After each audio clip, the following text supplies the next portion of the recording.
Here we go, ladies and gentlemen. At the right side of the map, we have in red our Zerg player. We have DongRaeGu.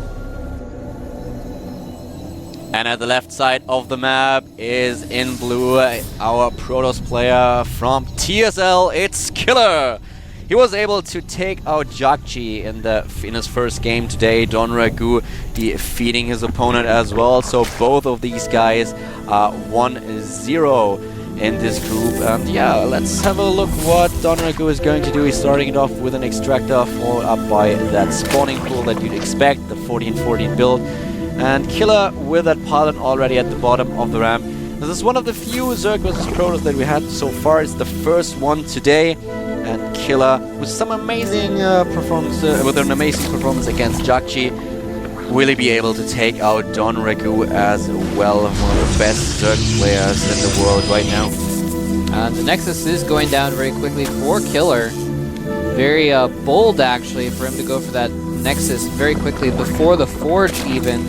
So a little bit risky, actually, but I think he's probably going to get away with it, especially since DongRaeGu is probably not likely to go for a huge rush of any kind, and Killer could defend it anyway. Now, I want to point out, DongRaeGu, he's kind of known as a Zerg versus Terran player. He's known for his Zerg versus Terran, and a lot of people have been saying, like, oh, well, his Zerg versus Protoss isn't as good as other matchups. But I want to point out, he actually does, despite that kind of reputation, have a very good record versus Protoss, including beating Killer in Code S last season.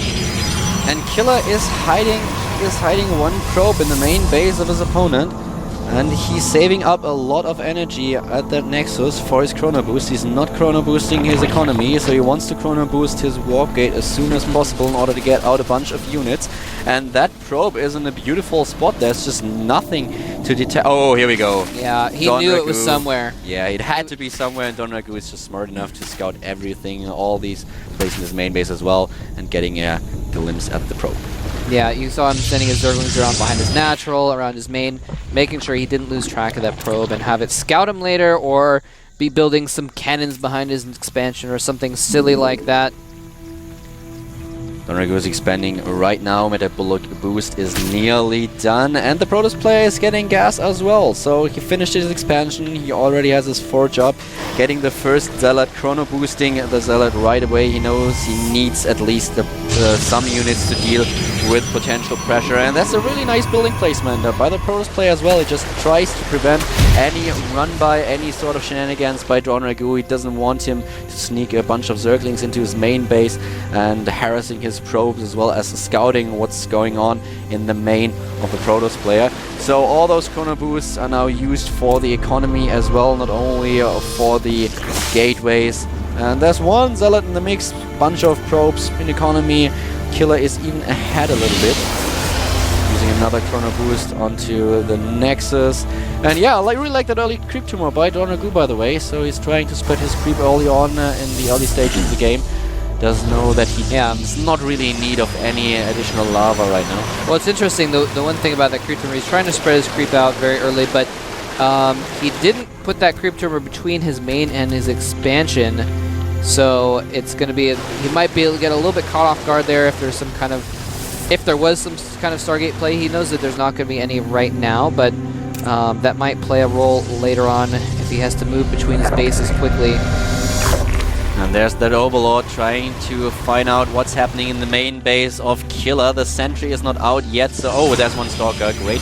So he can start to kill that Overlord, and then we'll see what Killer is actually up to. Is he going for a Stargate play? Is he going for the robotics? Is he just getting additional gateways and trying to push DongRaeGu early on in this game? The Overlord is dead, and we are going to see... Oh, he's got another Overlord sent into the side to scout again. He really wants to know what tech. 3 additional gates. Killer is going for. There's the gateways. That's what he wants to spot. He wants to see that it's going to be a gateway-heavy army, and the Stalker is in position to block that other Overlord. So DongRaeGu sees a grand total of nothing important with these Overlords. And there's the +1 attack upgrade being researched in the Forge. Will it place down additional gates? I'm not too sure yet. But we have that Roach Warren for DongRaeGu already. He's on 60 supply against 52. Warp Gate technology research is finishing. And how many drones? We have 50 drones and 43 probes.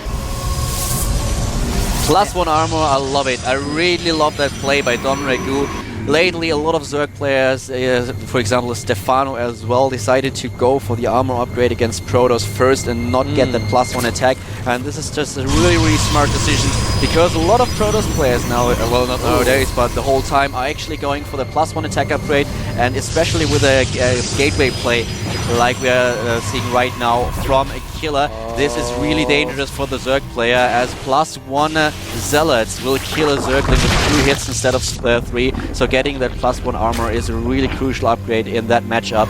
And yeah, Killer is going for a really, really gateway heavy play. But not only gateways, he's also mixing in that 1 Twilight Council in order to get Blink. Yeah, but he is going to have 8 gateways. He is going to be able to put out so many units, and I don't know if DongRaeGu is going to be prepared for this. He is putting out a few Roaches and some Lings right now. He's going to go ahead and get the Blink there, but wait, I thought he had, maybe, okay, he's gone down to only 7 gateways. Maybe he canceled one, or maybe I just miscounted before. He's added a Robo on instead, actually. It's very interesting, but either way, he's going to have a ton of production. He's going to be able to put out so many units here so quickly. This is an attack we've seen a lot out of Protoss players against Zergs. It's very, very, very strong. And can Killer execute it enough, though? Will DongRaeGu be able to hold off this super, super aggressive push? And he's actually going for the +2 attack upgrade as well as Blink. Here's DongRaeGu on 3 bases, 13 Roaches, 37 Zerglings. And when that +2 attack upgrade hits, then DongRaeGu will be in a lot of trouble, as the Zealots will be able to take out Zerglings with 2 hits once again. So he's chrono boosting the +2 attack. This is going to be a really, really well-timed push by Killer. I'm actually pretty excited about that. I have no idea if DongRaeGu will be able to hold that off. I don't know if he will. He has a lot more supply right now, but that supply is going to jump when Killer starts warping in 7 units at a time. And yeah, he's going to have +2, he's going to have Blink, he's going to have a lot of force fields as well, because he has 8, I think around 8 sentries on the map. So DongRaeGu is going to be in a lot of, there's warping in tons more units to add on to his unit count. I don't know, it's going to be close. DongRaeGu just produced a ton of Zerglings and some more Roaches, so he may be able to hold this off. Killer already has shown his hand, so DongRaeGu is aware that there will be a gateway push coming fairly soon, and he produced a lot of units, didn't invest all too much into his economy. He has 3 bases already, but still. And there's that push by his opponent. Here we go. And there's 1 observer in order to detect the creep tumors and kill them off. +2 attack should be finished by now as well. Yes, it is. A small run by DongRaeGu. He's trying to sandwich his opponent. He's trying to attack from 2 sides. No, going for the natural. But there are a lot. 2 cannons, 3 cannons. The probes blocking off the Zerg player. And here we go. The 3rd base of DongRaeGu being attacked by Killer. All those Stalkers, Guardian Shield is up. And then the natural expansion of the Protoss player. 2 of the cannons have been rendered useless. All those Zerglings at the bottom are being killed though. And the 3rd base of DongRaeGu, under a lot of pressure, will probably die. Yeah, they're both trading bases right now. Killer has taken out that 3rd base, or is about to. I guess I'm not sure if he actually killed that hatchery, but here he comes in with a lot of army coming from DongRaeGu. We see the large supply difference now coming into play. DongRaeGu has broken that expansion.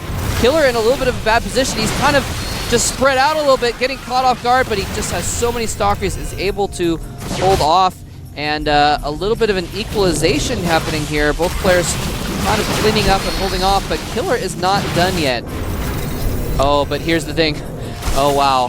4 pathogen gland infestors are going to pop out very soon, and some fungals on that army will be exactly what DongRaeGu needs to just polish it off. Well, Killer was at least able to kill that 3rd base, but DongRaeGu looking strong. 160 against 123 supply, and Killer has to retreat for now. He's getting Immortals in order to deal with those Roaches just a little bit better. And DongRaeGu's run-by just was so important in that situation, as Killer couldn't just go out for an all-in attack. He had to secure his expansion as well, and that gave DongRaeGu the time that he needed in order to get out those infestors. And the +3 attack upgrade, by the way, being researched. for Killer, so he's going for a lot of attack upgrades. And here we go, there's that fungal, and a lot of Stalkers already dead, 5 of them. That's some free Stalkers for DongRaeGu. It's Christmas all over again. Yeah, that's and that we see one of the true powers of that fungal is Killer tried to blink away, and those Stalkers, when your Stalkers are fungal, they cannot blink, so they cannot escape the danger. Here's the thing. Killer, he's been consistently losing. His macro has just not been keeping up with DongRaeGu. He hasn't had the economy. So now we have a situation where Killer is a very fearsome army, but he has only 116 supply to compare to DongRaeGu's 200. And here we go, the fungal's on everything. Zerglings surrounding those Stalkers, which cannot blink away. Roach is doing so much damage as well, and everything is going to get completely slaughtered by DongRaeGu. Killer now at only 80-something, 86 supply. There were horrible force fields. Yeah. I mean, seriously, he had all those probes, all those sentries, but he force fielded way too late. He force fielded when all the army was already attacking the Stalkers, was already in range, and now he needs to take out those infestors. Somehow he isn't able to do that, and the roaches and lings just stream into the natural, and DongRaeGu will take this game. Killer is down to 97 supply, is losing units left, right, top and bottom. There is just no way that he's going to hold that expansion. Trying to target down those infestors, but they're just...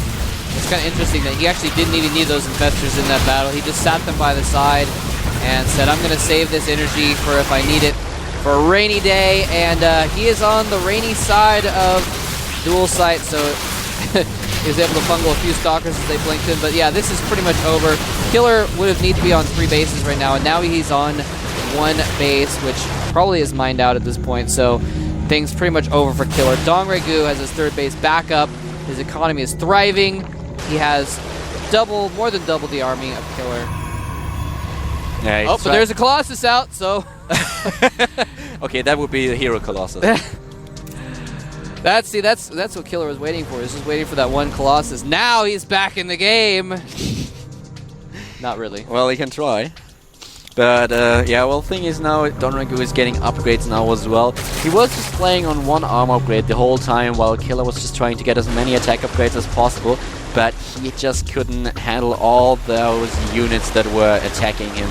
The army of DongRaeGu was just way too big, and that last attempt of Killer to win that game will not succeed. Here we go, another fungal growth, units everywhere, taking out Stalkers, killing the Colossus. There are some infested Terrans, and no, that's definitely it. Oh, poor Colossus. He popped out at the wrong time, man. He's like, why did you warp me into this? No! And yeah, this is going to be the end for Killer. It's been the end for a long time. There's the GG, the final GG, which was only the formality to end the game, which was over long ago. So DongRaeGu is going to take a commanding 2-0 lead in this group, and is now basically 1 win away from securing his spot in the quarterfinals. And I'm really impressed by DongRaeGu's play. He was not able to scout all those gateways. He didn't really know what was happening. He had no idea if there was a gateway, a Stargate play or a robotics play.